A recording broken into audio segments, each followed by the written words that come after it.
Hi friends అందరికీ రకరకాల పువ్వులు చూసేయండి. నాకైతే పువ్వులు అంటే చాలా ఇష్టం. ఇవి డిసెంబరం పువ్వులు. మా చిన్నప్పుడు అయితే ఇవి చాలా ఎక్కువ ఉండేవి. ఇప్పుడు అసలు ఎక్కడా కనిపించట్లేదు. నేను కొందామని నర్సరీలో కూడా చాలా ట్రై చేశాను, కానీ ఏ నర్సరీలోనూ నాకు దొరకలేదు. ఇదైతే కేరళలో దొరికింది. 2 మొక్కలు పుట్టాయి. ఆ మొక్కలు తీసుకున్నాను. చాలా బాగున్నాయి కదండి. వీటిలో అయితే 4 కలర్స్ ఉంటాయి.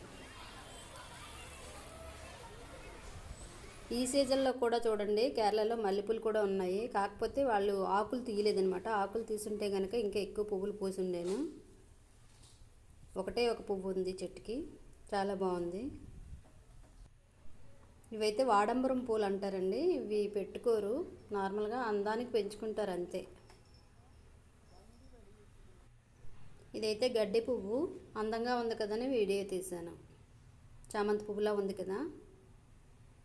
ఇదైతే ఏం పువ్వులో కూడా నాకు తెలియదు. చాలా బాగుంది చూడడానికి. చెట్టో మరి మొక్కో నాకైతే తెలియదు. ఇవి కూడా రోడ్డు సైడ్ ఉన్నాయి. చాలా బాగున్నాయని వీడియో తీశాను. ఇవి కూడా సేమ్ డిసెంబర్ పూల్లాగానే ఉన్నాయి, కానీ ఇవి కూడా గడ్డి పూలు అనమాట. వీడియో కనుక నచ్చినట్లయితే లైక్ చేయండి, షేర్ చేయండి, సబ్స్క్రైబ్